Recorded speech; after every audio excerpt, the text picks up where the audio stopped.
Magandang araw po, welcome po sa aking channel, Love9 TV.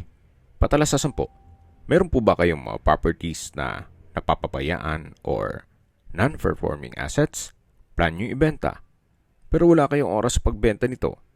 Kung ito'y pagkakatiwala nyo po sa amin, tawag lang po kayo sa aking numero, usap po tayo, gawin ko po ng video for free.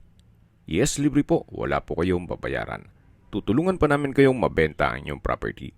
Kami na po bala sa marketing, sa boosting or paid ads. Even sa tripping, hindi na po kayo mapapagod sa pag-entertain ng mga buyers. Kami na po bala sa lahat. Tawag lang po kayo. Nandito po tayo ngayon sa Tagaytay kung saan meron po tayong bagong video presentation, isang residential property na may lot area na 300 square meters. Ito po'y titulado, buhay po ang may-ari, kaya wala po kayong maging problema sa documentation o sa transfer ng title. Napakatahimik po ng lugar, sariwang hangin, at malamig po ang klima. Ito po'y nasa mataas na lugar. Ang estimated elevation above sea level ay 1,900 feet. Nasa loob po ito ng isang exclusive subdivision. Meron pong clubhouse at amenities, gaya ng swimming pool, function hall, basketball court, at marami po pong iba. Sa ngayon po, hindi natin mapasok yun gawa ng meron silang event. Tungkol naman po sa seguridad dito sa loob ng subdivision, meron pong 24 hours security. May access na rin po dito ng tubig, kuryente at internet provider. Gawa ng may mga bahay na rin po dito sa loob ng subdivision. Malapad po ang daan, two-way cemented road. Ito pong property ay mayroon pong mountain view. At mula naman po dito, matatanaw natin yung mga condominium sa kabilang side ng Tagaytay. Napaganda po. At mula naman po dito sa cemented road,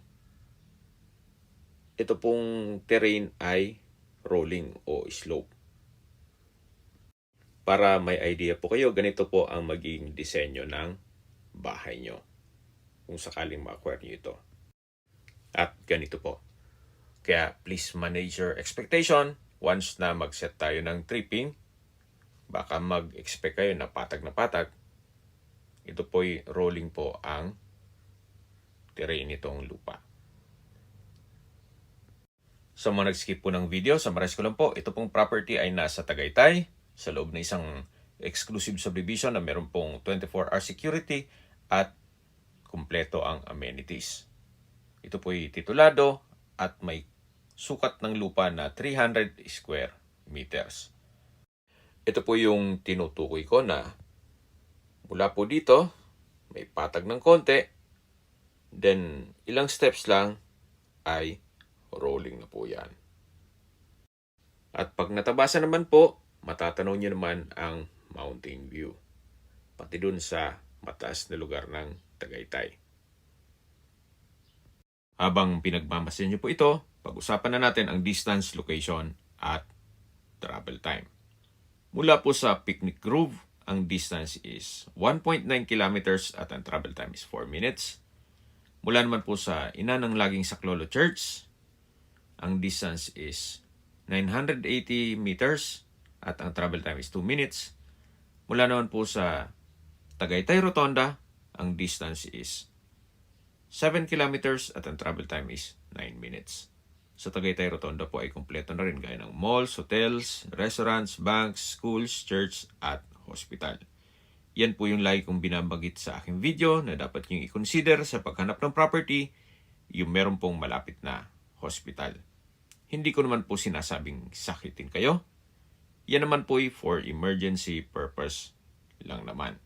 Mula naman po sa Calac Silang Interchange, ang distance is 22 kilometers at ang travel time is 20 minutes.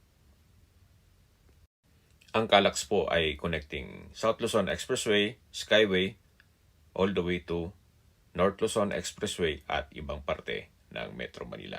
Kaya mapapabilis na po ang biyahe mula Manila papuntang Tagaytay.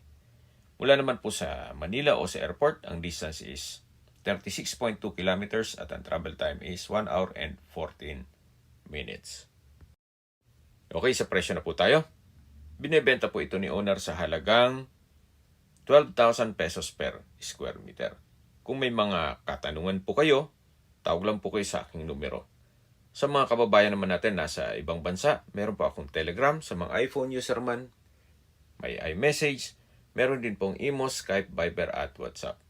Same number lang po, 0917-316-3399. Sa mga nagtatanong naman po ng aming Facebook, meron po aming Facebook page na Nov9TV at Facebook Reel Video. Meron din pong TikTok at Instagram. May ibang YouTube channel po kami, the Nov9TV channel, Nov9TV Listings, Nov9TV On The Spot, Nov9TV Updates, at Nov9TV House Rental. Sana po naibigyan nyo ang video presentation. Paki-like and subscribe na lang po sa aking channel para ma-update din po kayo sa aking future listings. Kung sakali po hanap nyo yung mas malaking sukat ng lupa, meron din po kami ibang listings na pwede nyong pagpilian. Huwag po kayong mag-atubiling tumawag sa amin. Then, let us know your budget para malaman namin kung anong property pwede naming ilog sa inyo. Sa lahat pong viewers, subscriber at nagtiwala po sa amin, salamat po sa suporta. Ingat po kayo lagi at yung pamilya. Maraming salamat po.